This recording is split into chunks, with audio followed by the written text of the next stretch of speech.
Ce matin, donc, nous parlerons de la souveraineté de Dieu sur les êtres humains, n'est-ce pas, dans Esther, chapitre 5, versets 1 à 8. Et nous lisons le passage. Le troisième jour, Esther mit ses vêtements royaux et se présenta dans la cour intérieure de la maison du roi, devant la maison du roi. Le roi était assis sur son trône royal dans la maison royale, en face de l'entrée de la maison. Lorsque le roi vit la reine Esther debout dans la cour, elle trouva grâce à ses yeux, et le roi tendit à Esther le sceptre d'or qu'il tenait à la main. Esther s'approcha et toucha le bout du sceptre. Le roi lui dit: « Qu'as-tu, reine Esther, et que demandes-tu? Quand ce sera la moitié du royaume, elle te sera donnée. » Esther répondit: « Si le roi le trouve bon, que le roi vienne aujourd'hui avec Aman au festin que je lui ai préparé. » Et le roi dit: « Allez tout de suite chercher Aman comme le désire Esther. » Le roi se rendit avec Aman au festin qu'avait préparé Esther.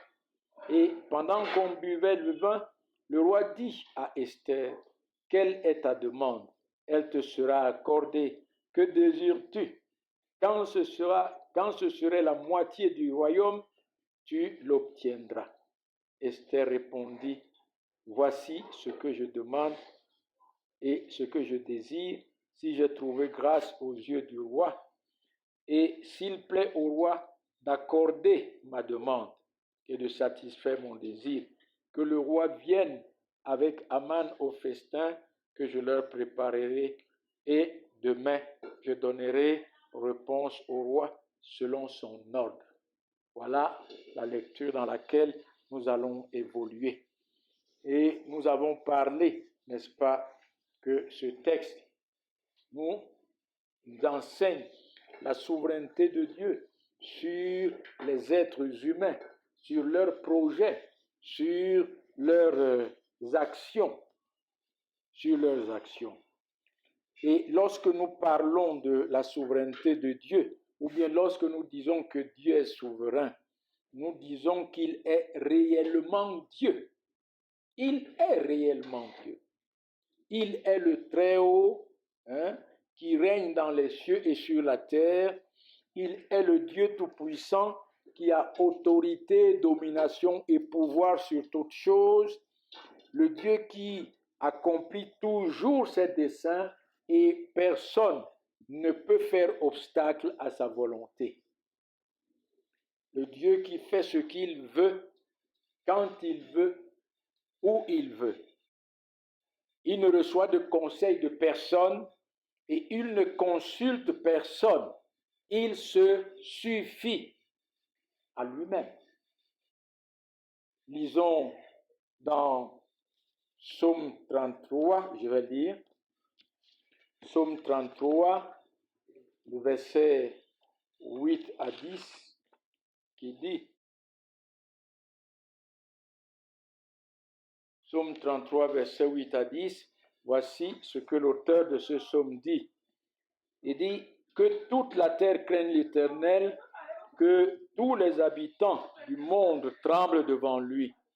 Car il dit et la chose arrive, il ordonne et elle existe. L'Éternel renverse les desseins des nations, il anéantit les projets des peuples.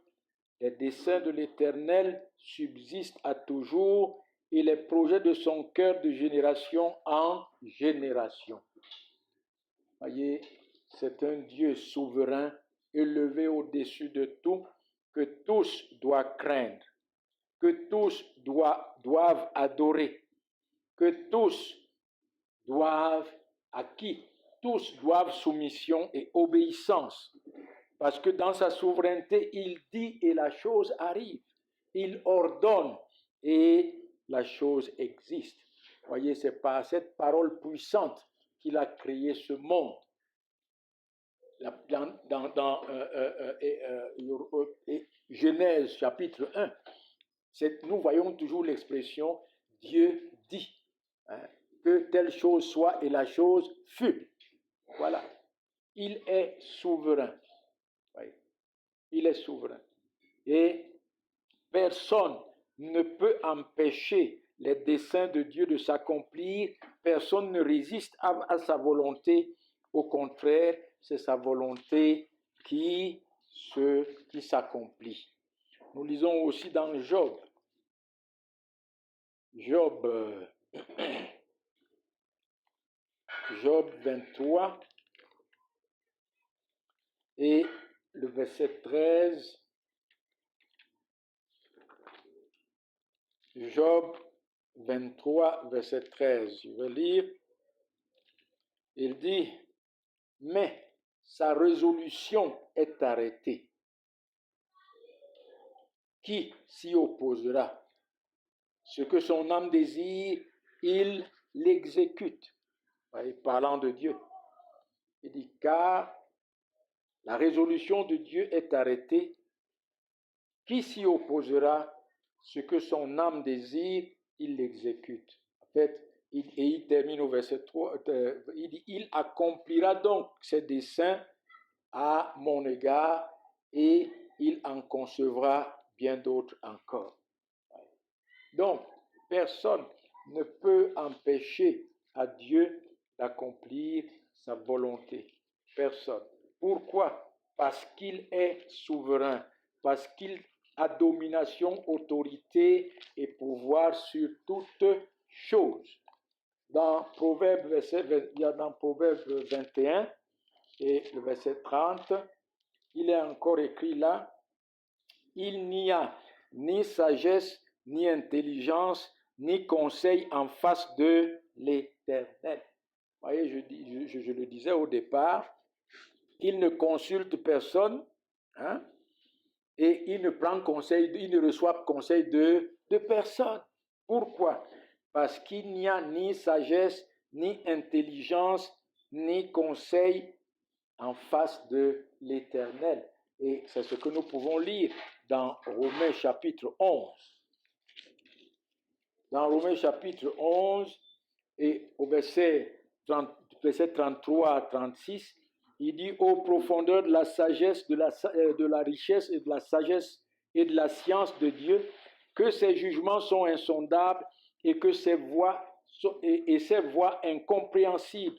Car qui a connu la pensée du Seigneur, qui a été son conseiller, qui lui a donné le premier pour en recevoir en retour, c'est de lui, par lui et pour lui que sont toutes choses.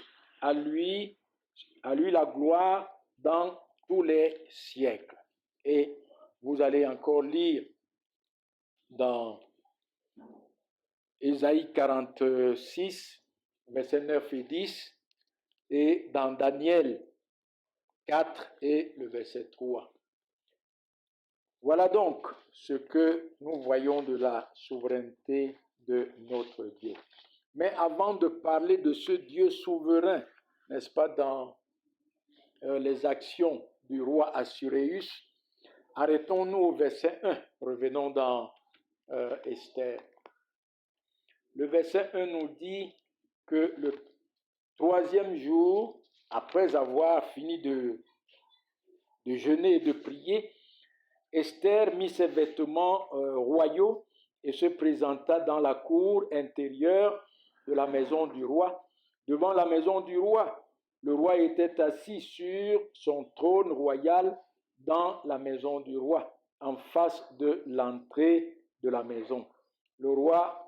Lorsque le roi vit la reine Esther debout dans la cour, elle trouva grâce à ses yeux et le roi tendit à Esther le sceptre d'or qu'il tenait à la main. Esther s'approcha et toucha le bout du sceptre. Voyez, voilà comment, au bout de 3 jours de jeûne, Esther s'est présentée devant le roi en portant ses habits royaux. Et Cela nous rappelle quelque chose concernant notre salut.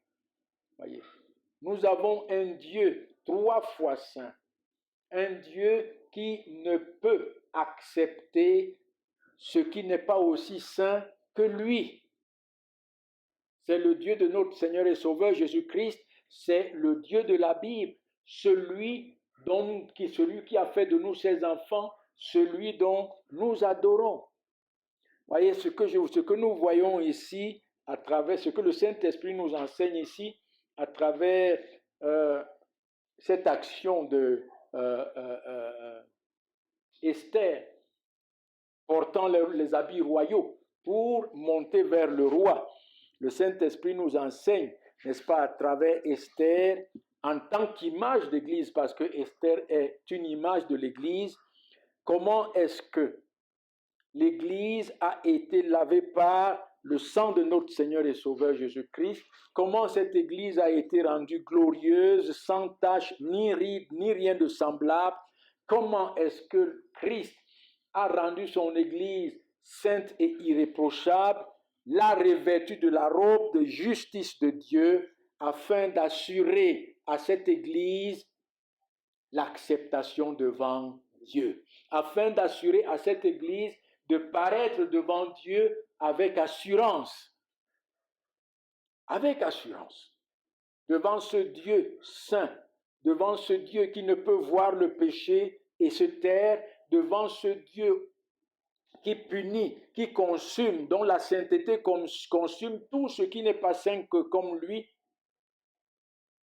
Le Seigneur Jésus-Christ nous a revêtus de sa justice. Voyez, mes amis, c'est notre robe royale avec laquelle nous entrons dans la présence de Dieu notre Père, le roi des rois, et il nous accepte favorablement. Il nous reçoit favorablement comme le roi Assuérus a reçu la reine Esther.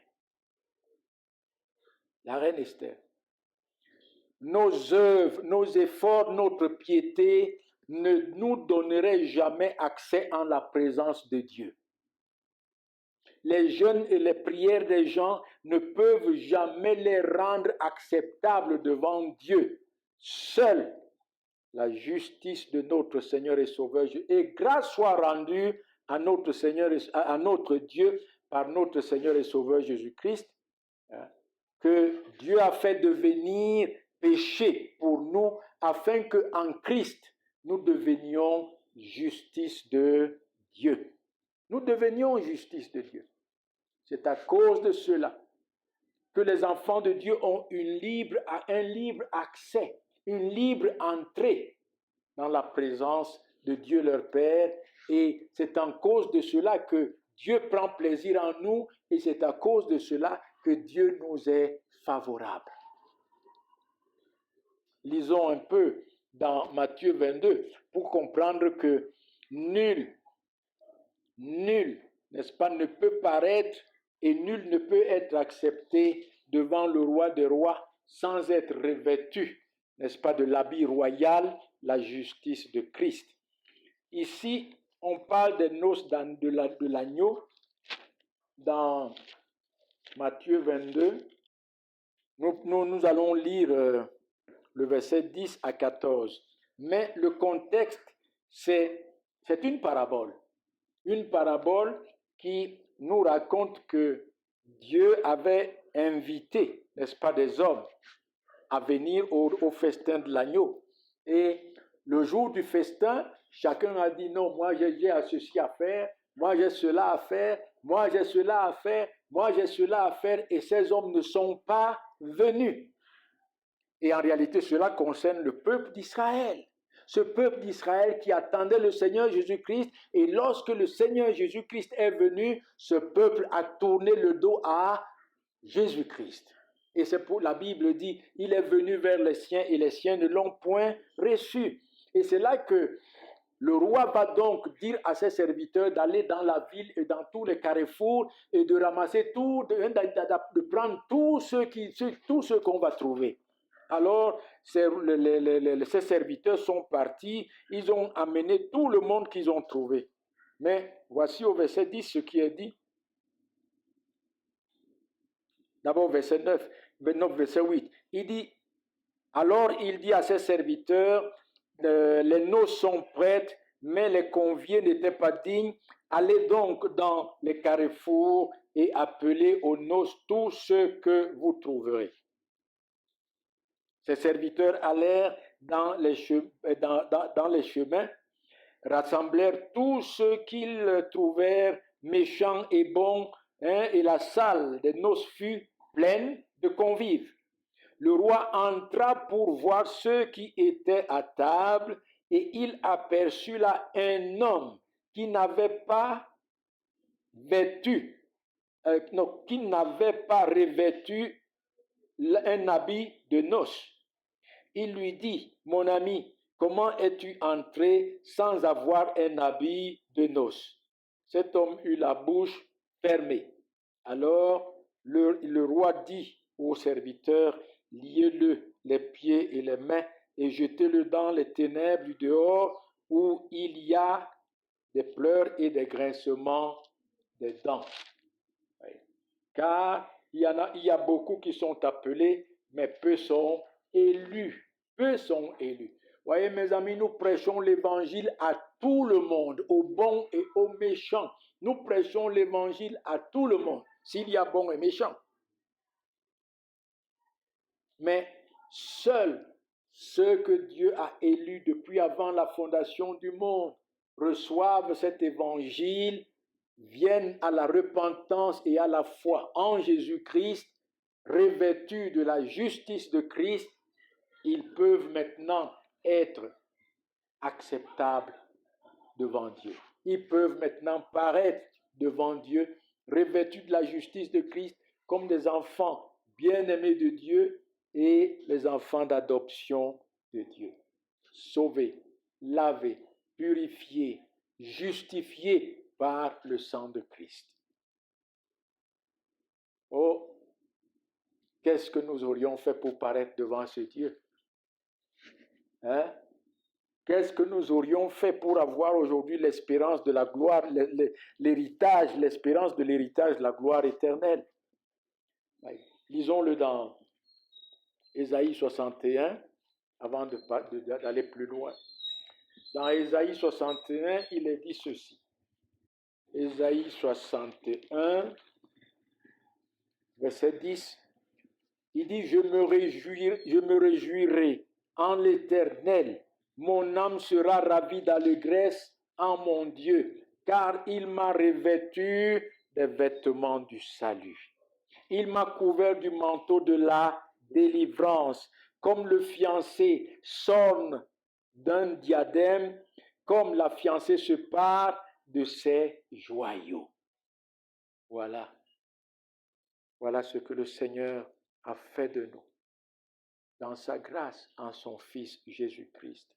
En réalité, comme ce verset dit, je me réjouirai en tout temps, mon âme sera ravie d'allégresse en mon Dieu. Puisse le Seigneur notre Dieu nous enraciner, nous affermir jour après jour en son Fils Jésus-Christ, afin que toute notre vie ne soit qu'une célébration de la gloire de sa grâce en Jésus-Christ. Oui, que Dieu nous le donne. En fait, c'est pour cela que nous vivons encore dans ce monde. Il aurait pu, lorsqu'il nous a sauvés, nous amener auprès de lui. Mais s'il nous a encore laissés dans ce monde, c'est pour célébrer la gloire de sa grâce. Une deuxième chose que nous voyons dans notre texte, c'est l'œuvre de la grâce souveraine de Dieu dans le cœur d'Assuréus. Et nous voyons comment dans sa souveraineté, Dieu a incliné le cœur d'Assuréus.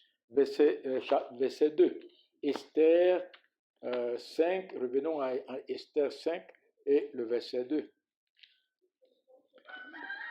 Il est dit que lorsque le roi vit la reine Esther debout dans la cour, elle trouva grâce à ses yeux et le roi tendit à Esther le sceptre d'or qu'il tenait à la main. Esther s'approcha et toucha le bout du sceptre. Et Le roi lui dit, qu'y a-t-il, qu'as-tu, reine Esther? Voyez, mes amis, en dépit, ça veut dire malgré, n'est-ce pas, la loi qui exigeait la mort de celle ou bien de celui qui pouvait, qui entrait dans la cour du roi, qui entrait dans la maison du roi sans être appelé par le roi Assuérus fut favorable à Esther et l'a reçue avec empressement. Avec empressement. Voyez, le Seigneur Jésus-Christ nous montre ici combien est-ce qu'il est souverain, combien est-ce que Dieu est souverain sur les êtres humains, leurs projets, leurs actions et leur gouvernement. Parce que c'est ce que Esther craignait au départ. À partir du verset 10, dans Esther chapitre 4. Voici ce que Esther va dire pour répondre à Mardochée. Esther chargea Attaque d'aller dire à Mardochée, tous les serviteurs du roi et le peuple des provinces du roi savent qu'il existe une loi prescrivant la mort, prescrivant la peine la peine de mort contre quiconque, homme ou femme, entre chez le roi dans la cour intérieure sans avoir été appelé. Celui-là seul a la vie sauve à qui le roi tend le sceptre d'or, et moi, je n'ai point été appelé auprès du roi depuis 30 jours, depuis un mois. Et Mardochée même connaissait cette loi parce qu'il travaillait à la porte du roi. Lorsqu'il ordonne à Esther d'aller vers le roi pour lui demander grâce, pour demander grâce au roi. Et Esther lui dit, mais le roi ne m'a pas appelé. Comment cela serait-il possible? Mais ce que nous voyons ici, c'est la souveraineté de Dieu sur les êtres humains. La souveraineté de Dieu sur les actions des hommes, la souveraineté de Dieu sur les projets des hommes et sur les gouvernements des hommes. Nous l'avons déjà vu lorsque nous avons défini ce que c'est que la souveraineté de Dieu. Voyez, nous en avons parlé. Voyez, notre Dieu est au-dessus des lois des hommes. Les lois des hommes ne peuvent pas empêcher à Dieu d'accomplir ses desseins. Et son dessein de providence et de délivrance de son peuple, acheté par Naaman pour la destruction, devait subsister et s'accomplir. Et s'accomplir. Et c'est pourquoi lorsque Esther arrive devant le roi, au lieu que le roi se lève pour dire, mais garde, demandez-lui qui lui a dit de venir ici. Ou de demander à Esther, comment es-tu venu alors que depuis 30 jours, je ne t'ai pas appelé. Nous voyons comment le roi était empressé, n'est-ce pas? Dans l'empressement, il reçoit Esther et lui dit, reine Esther, qui as-tu? Et la Bible dit quoi? Elle trouva grâce aux yeux du roi. Elle trouva grâce aux yeux du roi. Voyez, dans Proverbe 21, il nous a enseigné ceci. Proverbe 21 et le verset 1. Il est écrit, « Le cœur du roi est un courant d'eau dans la main de l'Éternel. Il l'incline partout où il veut. » Partout où il veut. Et qu'est-ce que nous comprenons là? Vous voyez, comme un courant d'eau court uniquement dans un seul sens. Un courant d'eau court uniquement dans un seul sens. Ainsi en est-il des rois qui gouvernent. Et ils gouvernent selon les lois et des lois qui sont irrévocables. Surtout chez les Mèdes et les Perses.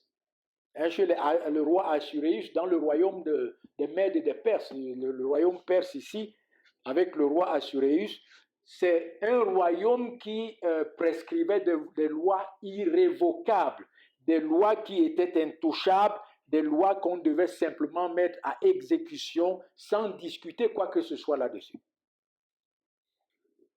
Ouais.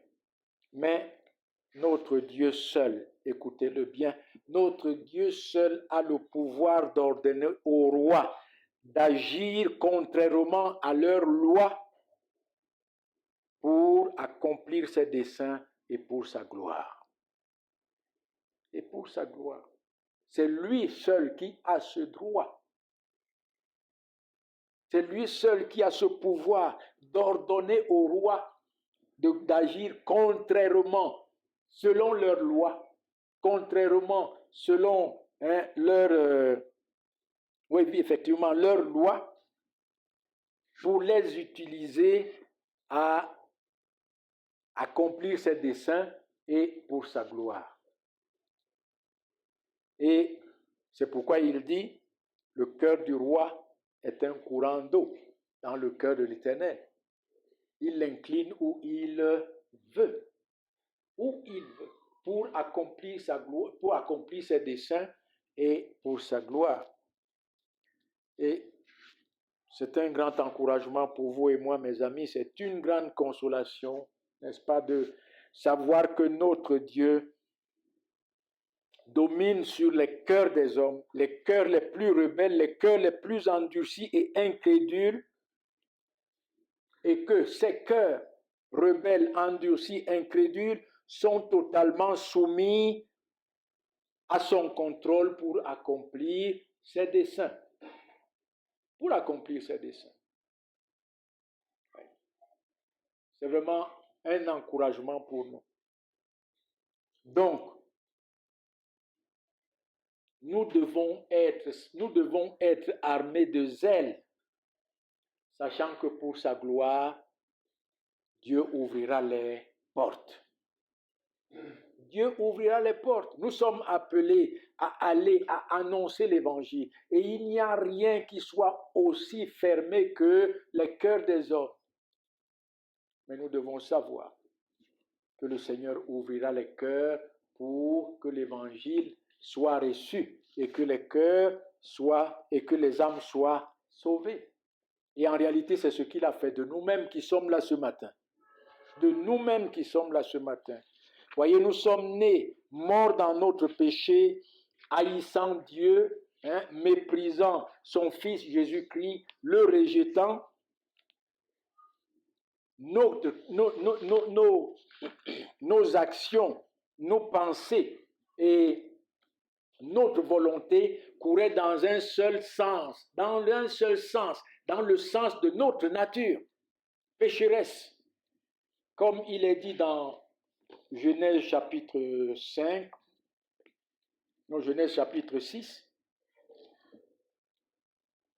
Genèse chapitre 6, verset 5. Il est écrit, « L'Éternel vit que la méchanceté des hommes était grande sur la terre et que toutes les pensées de leur cœur se portaient chaque jour uniquement vers le mal. » Chaque jour uniquement vers le mal. Voici ce que nous étions morts dans notre péché. Nous étions en train de, comme un cours d'eau, nous avions seulement un seul cours. Nous suivions notre cours. Dans nos cœurs, dans notre endurcissement, dans notre rébellion et dans notre rejet de Christ. Mais au temps marqué, Dieu a souverainement incliné nos cœurs vers l'évangile de son Fils Jésus-Christ. Selon son dessein éternel de nous sauver en Jésus-Christ, par sa grâce. Au temps marqué, il a souverainement incliné nos cœurs vers son évangile en son Fils Jésus-Christ. Il nous a sauvés de nos péchés par la justice de Christ révélée dans sa mort sur la croix pour nos péchés. Et il a fait de nous aujourd'hui ses enfants d'adoption en Jésus-Christ, ces enfants qu'il adore en esprit et en vérité, comme nous sommes rassemblés ce matin dans cette salle. Grâce soit rendue à Dieu. Amen. Grâce soit rendue à Dieu. Il a les cœurs des hommes dans ses mains. Et aucun cœur n'est plus rebelle. Aucun cœur n'est plus endurci. Aucun cœur n'est plus incrédule qui puisse empêcher à notre Dieu d'accomplir sa volonté. C'est un encouragement pour nous de le savoir. Et une consolation de demander au Seigneur de nous remplir de zèle, de nous remplir de courage, de nous remplir de liberté et d'assurance pour aller vers ce monde rebelle, ce monde qui va nous repousser, ce monde qui va nous mépriser. Mais il a un peuple de rebelles, lequel il va incliner les cœurs à nous écouter et à les amener, à les attirer à son Fils Jésus-Christ dans la repentance et la foi pour leur donner le salut de leurs âmes. Voyez, les cœurs des hommes sont un courant d'eau dans la main de l'Éternel. Il l'incline où il veut. Où il veut. Où il veut. Et une troisième chose, et la dernière, nous voyons la souveraineté de Dieu dans la disposition du cœur du roi à écouter Esther et à lui donner tout ce qu'elle veut, même si c'était la moitié du royaume. Bon, je pense peut-être que c'est une façon de parler. Je pense peut-être que c'est une façon de parler, mais bon. Même si c'était la moitié du royaume. Vous voyez, dans sa souveraineté, Dieu a disposé le cœur du roi à recevoir Esther avec empressement, à l'écouter attentivement et prêt à lui accorder tout ce qu'elle voulait. Vous voyez, c'est ce que nous lisons dans le verset 6 et dans le verset 6. Non, le verset 3. Revenons dans Esther, chapitre 5. Dans le verset 3, le roi lui dit à Esther, qu'as-tu, reine Esther, et que demandes-tu? Quand ce serait la moitié du royaume, elle te serait donnée. Esther répondit, si le roi le trouve bon, que le roi vienne aujourd'hui avec Aman au festin que je lui ai préparé. Et le roi dit, allez tout de suite chercher Aman comme le désire Esther. Et au verset 6, pendant qu'on buvait le vin, le roi dit à Esther, quelle est ta demande? Elle te sera accordée. Que désires-tu? Quand ce serait la moitié du royaume, tu l'obtiendras. Et là encore, Esther répond la même chose. Et mes amis, c'est aussi ce que Dieu fait, n'est-ce pas, en disposant le cœur de ses ennemis et les ennemis de son peuple pour sa gloire et pour accomplir ses desseins éternels en Jésus-Christ. Et c'est pourquoi, n'est-ce pas, dans Proverbe 16, le verset 7, il est dit que lorsque Dieu approuve les voies d'un homme, il dispose même en sa faveur ses ennemis. Proverbe 16. Proverbe 16 et le verset 7.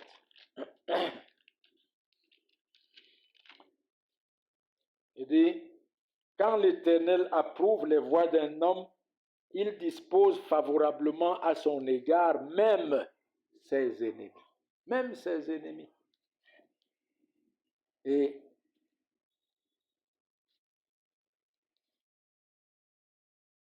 Dieu approuvait, n'est-ce pas, Esther, parce que c'est Dieu qui l'a élevé à la royauté afin de l'utiliser pour la délivrance de son peuple.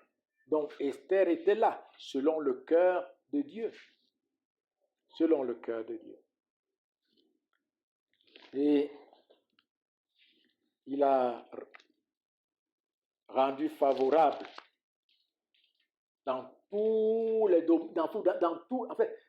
ce que Esther pouvait demander. Il a rendu favorable le roi Assuérus, disponible à donner à Esther tout ce que Esther voulait. Vous voyez, c'est la même chose que nous avons lu lorsque nous étudions, lorsque nous lisions le livre de Exode. Comment est-ce que lorsque Dieu a voulu faire sortir son peuple de l'esclavage, lorsque Dieu a délivré son peuple et qu'il voulait le sortir de l'esclavage, Dieu a ordonné aux Égyptiens de donner aux Juifs, de donner à son peuple tout ce que son peuple lui demanderait. De l'or, de l'argent, des vêtements, tout ce qui était précieux. Mais dans quel but? Dans le but de construire le tabernacle dans le désert. Parce que ce sont ces choses, ce sont ces objets précieux que les Égyptiens ont donnés au peuple, que Dieu, que Moïse et Aaron se sont servis pour bâtir le tabernacle au désert. Lisons-le d'abord dans Exode chapitre 3. Verset 20, il dit, « Je tendrai ma main, je frapperai l'Égypte par toutes sortes de prodiges que je ferai au milieu d'elle, après quoi il vous laissera aller. Je ferai même trouver grâce à ce peuple aux yeux des Égyptiens, et quand vous partirez, vous ne partirez point à vide. Chaque femme demandera à sa cousine, à celle, à sa voisine, et à celle qui demeure dans sa maison, les vases d'argent, des vases d'or et des vêtements que vous mettrez sur vos fils et sur vos filles, et vous dépouillerez les Égyptiens. » Et dans le chapitre 12, versets 35 et 36, l'Éternel le reprend encore. Il dit, « Les enfants d'Israël firent ce que Moïse avait dit. Ils demandèrent aux Égyptiens des vases d'argent, des vases d'or et des vêtements. L'Éternel fit trouver grâce au peuple aux yeux des Égyptiens, qui se rendirent à leur demande, et ils dépouillèrent les Égyptiens. Les Égyptiens. Et c'est pour cela, n'est-ce pas, que l'apôtre Paul, du moins le Seigneur Jésus-Christ, par la bouche de l'apôtre Paul, nous exhorte et nous rassure dans Philippiens 4, en disant au verset 19, « Et mon Dieu pourvoira à tous vos besoins selon sa richesse avec gloire en Jésus-Christ. À notre Dieu et Père soit la gloire au siècle des siècles. » Oui, Dieu, notre Père, pourvoira à tous nos besoins. Et cela, il le fera avec nos ennemis, avec ses ennemis, comme avec nos frères. Il le fera avec nos frères en Christ. Il pourvoira à tous nos besoins avec nos frères en Christ qu'il utilisera pour sa gloire, et il le fera de même avec ses ennemis et avec les ennemis de son Église que nous sommes, parce que c'est pour sa gloire et avec sa gloire en Jésus-Christ. Et notre Dieu nous rassure. Nous vivons dans un monde qui ne nous est pas favorable. Nous vivons dans un monde qui n'est pas favorable à Dieu. Nous vivons dans un monde qui ne recherche que notre destruction. Un monde qui nous est fermé en quelque sorte. Mais c'est chaque jour en réalité, n'est-ce pas? C'est chaque jour. Ce n'est pas que ça se fera, mais c'est chaque jour que Dieu, n'est-ce pas, de manière souveraine, rend favorable ces hommes qui ne connaissent pas Christ en notre faveur. Il touche leur cœur, il les rend favorables à nous et il nous donne tout ce que nous avons besoin. Ils ouvrent les portes. Ils ouvrent les portes parce que Dieu le leur ordonne. Ce n'est pas quelque chose qui viendra, mais nous le vivons chaque jour. Oh, à notre Dieu toute la gloire. Et qu'est-ce que nous voyons encore ici enfin? Pour clore, nous voyons la réponse d'Esther. Verset 4, verset 5, verset 7 et 8 dans Esther chapitre 5.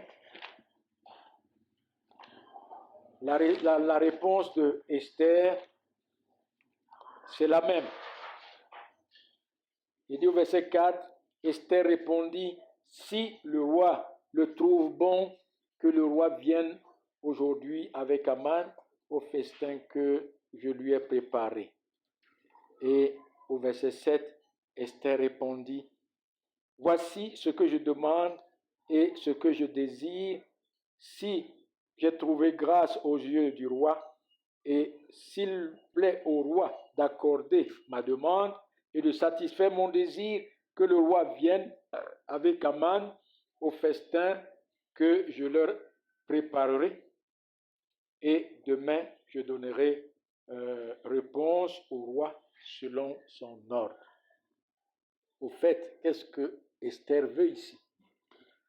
Esther veut simplement, elle cherche simplement un moyen de révéler la vérité au roi sur le mensonge de Aman qui a acheté le peuple pour le détruire et la délivrance de son peuple. C'est ce que Esther recherche. C'est pourquoi il utilise la sagesse en disant au roi, ce que je veux, c'est que tu viennes avec Aman au festin que j'ai préparé.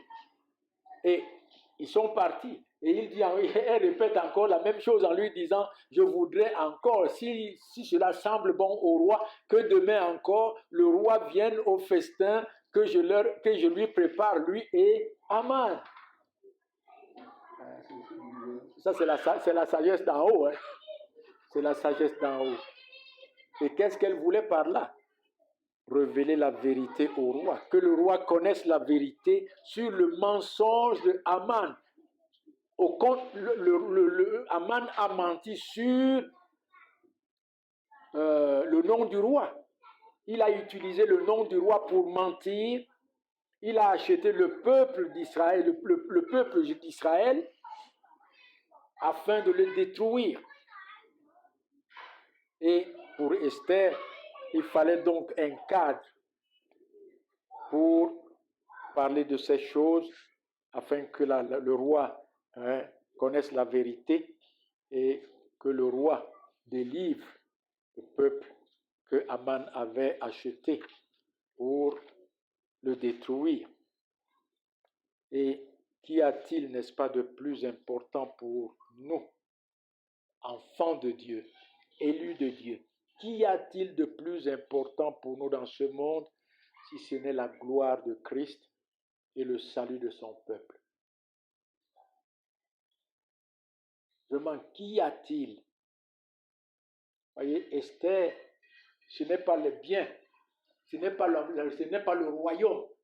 Elle aurait pu peut-être même demander la moitié du royaume et dire au roi, bon, voici ce que Aman a fait. Mais ce n'est pas les richesses périssables, ce n'est pas les trésors passagers de ce monde qui attiraient son cœur. C'est la gloire de Christ et la délivrance du peuple de Christ. Et, chers frères, nous qui sommes là ce matin, qu'y a-t-il de plus important pour nous dans ce monde? Est-ce les trésors de ce monde? Est-ce les biens et les richesses de ce monde? Non. C'est la gloire de Christ et le salut de son peuple. C'est pour cela que nous vivons et c'est pour cela que nous mourons. Et c'est pourquoi la Bible dit, nous vivons pour Christ et nous mourons pour Christ, pour sa gloire et pour le salut de son peuple. Qu'à lui seul revienne toute la gloire pour ce message de ce matin. Amen.